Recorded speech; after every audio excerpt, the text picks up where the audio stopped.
नमस्कार, मैं महेश वर्मा। डेमोक्रेटिक भारत में लगातार हम बहुजन समाज के मुद्दों को उठाते हैं। कुछ देर पहले बहुजन समाज पार्टी के अलवर में कार्यकर्ता सम्मेलन प्रशिक्षण शिविर का आयोजन किया गया। मेरे सामने जो बैठे हुए हैं वो करण सिंह भंडारी जी हैं, जो बहुजन समाज पार्टी के प्रदेश महासचिव हैं और अलवर की उन्हें जिम्मेदारी सौंपी गई है। उन्होंने बहुत ही जोशीला और कैडराइज्ड अभिभाषण दिया कि जो राजनीतिक ताकत है वही आपको सिरमौर बना सकती है और वही आपको राजनीतिक सत्ता से ही आप इस देश के तमाम जो सत्ता के जो सुख हैं वो पहुंचा सकती है। मान्यवर काशीराम साहब और साथ ही संविधान निर्माता बाबा साहब अम्बेडकर साहब लगातार बोलते रहे और इस समय भारत की और बहुजन समाज पार्टी की राष्ट्रीय अध्यक्षा बहन मायावती भी लगातार अपने भाषणों में और लगातार वो बोलती रही हैं। तो भंडारी साहब, आप अपने भाषण में सीधे तौर पर कह रहे हैं कि जो राजनीतिक ताकत है वो ही एक ऐसी ताकत है जिसके बुनियाद पर आप तमाम सारे कामों को करवा सकते हैं और बहुजन समाज पार्टी अपनी एक गर्व महसूस कर सकता है। जी आदरणीय, मेरा ये मानना है कि इस देश की राजनीति, इस देश की जो राजनीति है वो ही लोगों को आगे बढ़ा सकती है, क्योंकि राजनीति के बारे में मैं नहीं कह रहा हूँ। इस देश की संविधान निर्माता परम पूज्य बाबा साहब अम्बेडकर साहब ने भी कहा है कि सत्ता से ही सारे सम्मान के दरवाजे खुलते हैं और जब सारा सम्मान सत्ता से ही मिलता है तो फिर इस देश के दबे कुचले लोगों को सत्ता की तरफ चलना चाहिए। और ये रास्ता परम पूज्य बाबा साहब भीमराव अम्बेडकर के बाद में इस देश के जो कमज़ोर तबके के लोग हैं उनको दिखाने का काम परम पूज्य कांसीराम साहब ने किया। और कांसीराम साहब के साथ साथ इस देश की जो आयरन लेडी हैं बहन कुमारी मायावती जी, उन्होंने कांसीराम साहब का साथ दे करके इस देश के दबे कुचले लोगों को राजनीतिक क्षेत्र में लाने की एक असीम छाप छोड़ी है, जिसे आज काफ़ी हद तक जो सदियों से गुलाम रहा समाज है, आज बड़े पैमाने पर परम पूज्य कांसीराम साहब और परम आदरणीय बहन कुमारी मायावती जी के अथक संघर्षों से आज जो भी सम्मान इस देश के दबे कुचले गरीब, असहाय, किसान और लेबर क्लास के लोगों को मिला हुआ है वो हमारे इन नेताओं के कारण मिला हुआ है। बाकी जो अन्य पार्टी जो हैं, जो विरोधी पार्टियां हैं, उन्होंने तो इस देश के दबे कुचले जो गरीब, किसान, मजदूर, इन सब का उपयोग किया है। तो इसीलिए बार बार हम लोग कहते हैं कि राजनीतिक ताकत से ही इस देश में सम्मान मिलता है और ये कटु सत्य है। और यदि ये सत्य नहीं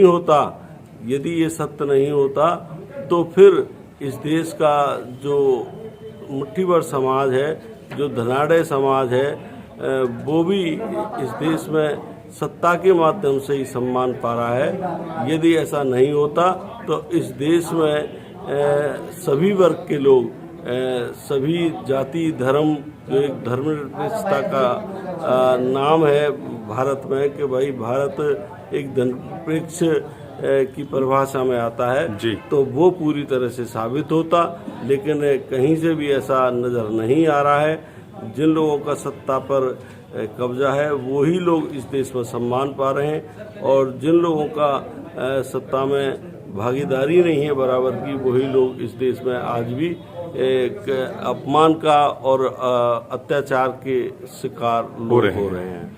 क्या आपको लगता है कि राजस्थान में बहुजन समाज पार्टी एक बड़ी ताकत बनने के लिए लगातार वो प्रयास कर रही है? पिछले 15-20 साल से तो मैं खुद जानता हूँ।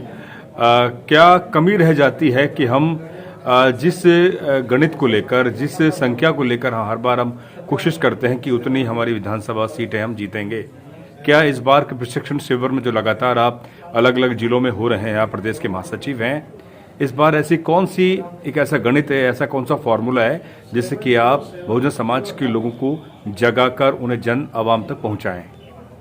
देखिए, सर्वप्रथम तो मैं ये कहना चाहूँगा कि बहुजन समाज पार्टी का मतलब साफ तौर पर हमारे नेताओं ने पहले भी बता चुके हैं और कि बहुजन समाज पार्टी का मतलब है व्यवस्था परिवर्तन। जी।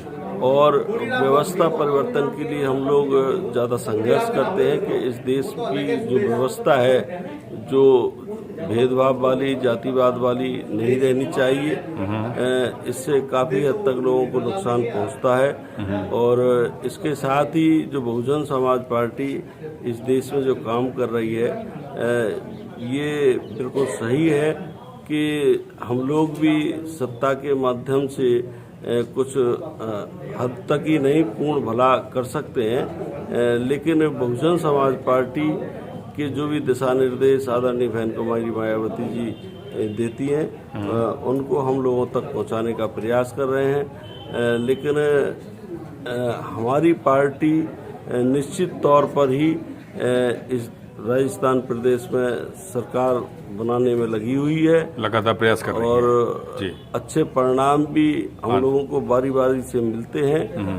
लेकिन कभी कभार क्या होता है कि जो संघर्ष है थोड़ा सा ज्यादा करना पड़ता है, क्योंकि जो लोग सत्ता में बैठे हुए हैं वो लोग अपनी सत्ता का दुरुपयोग करके कमजोर करने का प्रयास करते हैं। लेकिन बीएसपी का कार्यकर्ता किसी भी हद तक कोई कमजोर होने वाला नहीं है, और वो कितने भी विरोधी पार्टियां छल कपट या धनबल का या किसी भी प्रकार के रास्ते का इस्तेमाल कर लें, लेकिन बहुजन समाज पार्टी के कार्यकर्ताओं का वो कभी भविष्य में मनोबल न तोड़ पाएंगे। और क्योंकि बीएसपी का जो कार्यकर्ता है वो अपने महापुरुषों के प्रतिचिह्नों पर चल रहा है, ऐसा मेरा मानना है। अंतिम सवाल, राष्ट्रीय मुद्दों पर क्या कहेंगे? किसान आंदोलन पिछले 3-4 महीनों से चल रहा है। 100 रुपये से ज़्यादा पेट्रोल लीटर हो चुका है। महंगाई दर, मुद्रास्फीति, जो हमारी आर्थिक स्थिति है बहुत ही कमजोर है। तमाम ऐसे निजीकरण की बात हो रही है। यूपीएससी के अंदर लेटर एंट्री, यानी कि पिछले दरवाजे से अब आईएएस बन रहे हैं। आरक्षण पर लगातार जो कुठाराघात हो रहा है। इन तमाम राष्ट्रीय मुद्दों पर बहुजन समाज पार्टी और एक पदाधिकारी होने के नाते आपका क्या कहना है? देखिए, मुझे इस मैटर पर कुछ भी नहीं कहना है, क्योंकि हमारी नेता परमादरणीय बहन मायावती जी और हमारे नेता परमादरणीय रामजी गौतम साहब या परमादरणीय सुरेश आर्य साहब हैं, प्रदेश के अध्यक्ष साहब हैं, और अन्य भी जो हमारे पदाधिकारीगण हैं वो माननीय बहन जी के दिशा निर्देश पर काम करते हैं। और वो बहुत कुछ इस देश में हमारी नेता कह रही हैं और सबका जवाब हमारी बहन जी दे देती हैं।